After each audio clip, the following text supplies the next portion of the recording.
Hello दोस्तों, cyber सूत्रा में आप लोगों का स्वागत है। आज हम बात करेंगे एआई और साइबर सिक्योरिटी किस तरह से एक दूसरे को इम्पैक्ट कर रहे हैं, और एसेंशियली फोकस है कि साइबर सिक्योरिटी में एआई का यूसेज किस तरह से बढ़ रहा है। तो मैंने 2 महीने पहले करीब एक एपिसोड किया था जिस पे मैंने पहली बार इस बारे में बात करी थी, पर अब मैंने जो पिछले 2 महीने में एनालिसिस किया है उसकी कुछ अपडेट लेके आया हूँ। तो इसको समझते हैं। तो जो मोस्ट कॉमन थिंग अभी हो रही है कि एआई को यूज़ करके साइबर सिक्योरिटी किस तरह से इम्प्रूव हो रही है। ओके, तो एक बहुत कॉमन यूज़ केस है। पहला वाला जो हम कवर कर रहे हैं वो है secure AI usage by employ, यानी एम्प्लॉयज़ किसी कंपनी को वो एआई सिक्योरली कैसे एक्सेस कर सकते हैं। तो ये जो फोकस है ना, इसमें वो प्रोडक्ट्स हैं जो कि एआई की ऐप्स डिटेक्ट कर सकते हैं। जैसे अगर आप कोई लेट से AI based video generation app use कर रहे हैं तो कंपनी कैन कंट्रोल की वो ऐप आप यूज़ कर सकते हैं नहीं कर सकते हैं, तो एक्सेस कंट्रोल हो गया। उसके बाद उस ऐप में अगर आप कोई क्वेरीज भेज रहे हैं या किसी एंटरप्राइज ऐप के अंदर आप क्वेरी भेज रहे हैं एआई ऐप की, जैसे चैट जीपीटी हो गया, जेमिनाई हो गया, ठीक है, कोई और को पायलट हो गया, तो उसमें कोई इशू है क्वेरी में जो कि मलिशियस हो सकती हैं, आप कुछ ऐसी चैट भेज रहे हैं जिसमें सेंसिटिव कंटेंट है, डॉक्यूमेंटेशन है, उस डॉक्यूमेंटेशन में कुछ मलिशियस है या नहीं है, और कौन सा टाइप का डेटा है, क्या वो लाइसेंस है, पैन कार्ड है, आधार है, और उसके अराउंड आप डिटेक्शन कर सकते हो। तो ये बड़ा पहला यूज़ केसेस है। उसके बाद क्या है कि एआई का यूज़ हो रहा है करंट प्रोडक्ट्स को यूज़ करने में। जैसे फॉर एग्जांपल एआई तो वैसे पहले से यूज़ हो रहा है थ्रेट प्रिवेंशन के लिए। तो मशीन लर्निंग और डीप लर्निंग जो एक एआई के फॉर्म्स हैं उनको दसियों साल से यूज़ हो रहा है उनका, और बड़े कॉमन यूज़ केसेस के लिए जैसे डिवाइस डिस्कवरी और वैलिडेशन, डीएनएस बेस्ड अटैक्स में यूज़ होते हैं, नए टाइप के अटैक डिटेक्शन के लिए यूज़ होता है, सैंड बॉक्सिंग के लिए यूज़ होता है, और ऑफ कोर्स एक्यूरेसी इंप्रूव करने के लिए, जिसमें कि आपको मलिशियस कंटेंट जो आपने पहले नहीं देखा है उसके अननोन पैटर्न्स अगर आपको डिटेक्ट करने हैं तो उसके लिए यूज़ होता है।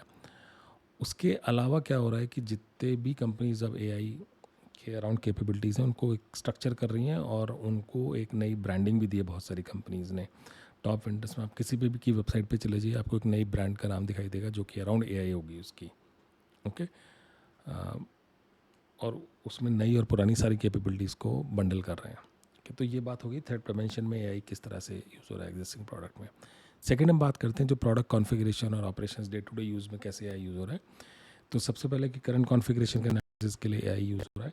तो एआई अब क्या कर सकती है, एआई कॉन्फ़िगरेशन को एनालाइज कर सकती है और रिकमेंड कर सकती है कि बेस्ट प्रैक्टिस क्या होगी, कोई डुप्लीकेट कंटेंट तो नहीं है, रिकमेंड करेगी कि नई पॉलिसी आपको क्या बनानी चाहिए। तो आप जो काम टिपिकली एनालिस्ट करते थे ना, वो ये एआई अब ये काम कर रही है। ओके, उसके अलावा को पायलट्स बड़े कॉमन हो जाएंगे और ऑलरेडी हो रहे हैं बड़ी कंपनीज़ के द्वारा एटलीस्ट, जिसमें कि प्रोडक्ट को इस्तेमाल करने में आप को पायलट यूज़ करेंगे। जैसे कि आपका कोई असिस्टेंट है और वो आपकी हेल्प कर रहा है। कैसी हेल्प, आपको स्पेसिफिक क्वेश्चन पूछ सकते हैं, कुछ आपको प्रोडक्ट के आउटपुट में रिपोर्ट में समझ नहीं आ रहा, वो एक्सप्लेन कर सकता है सिंपल लैंग्वेज में, वो स्टेप बाय स्टेप बता सकता है कि आपको कुछ कॉन्फ़िगर करना है तो एआई आपको खुद बता देगा कि हाँ ये आप 5 चीज़ें करिए स्टेप बाय स्टेप, और जब आप कॉन्फ़िगर करेंगे तो वो बता देगा कि आपने सही कॉन्फ़िगर करी है कि नहीं करी है।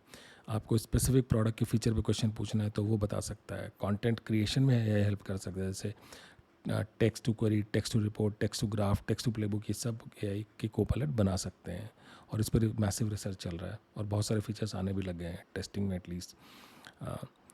अब आप ये सोचिए 6 से 8 महीने में क्या होगा।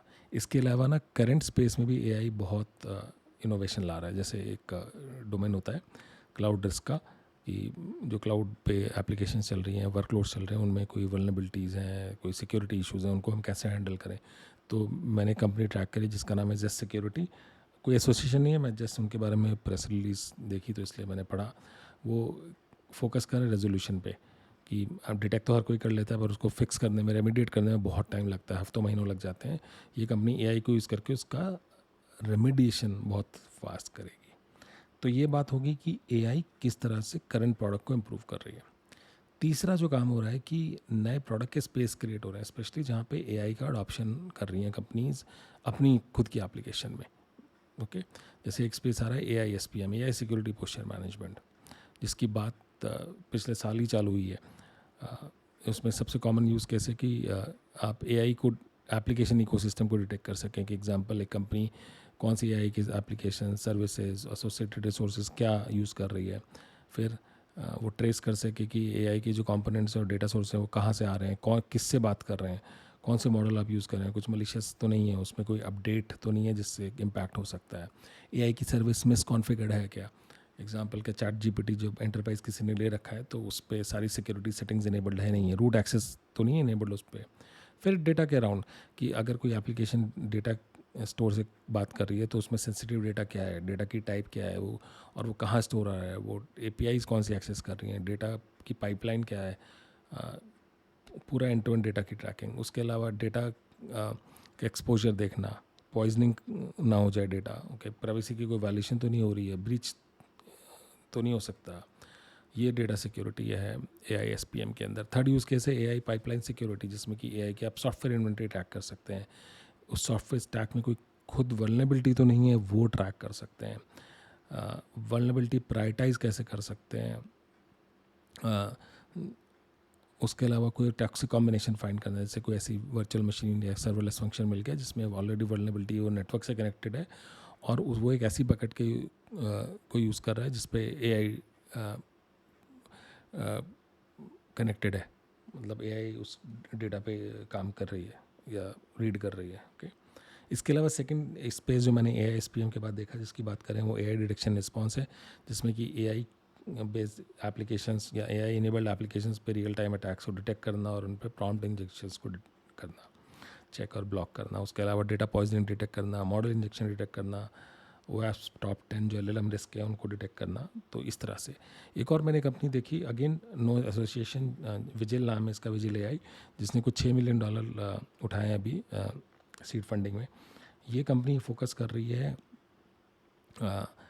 ताकि वो ट्रस्ट फॉर दी एजेंट्स को डिप्लॉय करने में, जैसे कोई कंपनी चैट बॉट या वर्चुअल असिस्टेंट डिप्लॉय करती है तो विजिल हेल्प करेगी कि ये जो एजेंट्स हैं वो सेफली सिक्योरली डिप्लॉय हो और वो कोई उनके डिप्लॉयमेंट से कोई कंप्लाइंस रिस्क तो नहीं हो, ओके। और ये सारे नए स्पेसेस हैं तो और जैसा टाइम पड़ेगा हम और सीखेंगे, मगर इस बात का आप ध्यान रखिए कि आपकी जॉब AI नहीं लेगा, आपकी जॉब कोई ऐसा बंदा लेगा जिसको AI के नए टूल्स, नई एप्लीकेशंस और यूसेज पता हो, क्या। तो प्लीज़ कीप लर्निंग, सीखते रहिए। और साइबर सिक्योरिटी काफ़ी इंटरेस्टिंग है, पढ़ना बहुत पड़ता है जैसा आप लोग समझ रहे होंगे, but that's why it is exciting.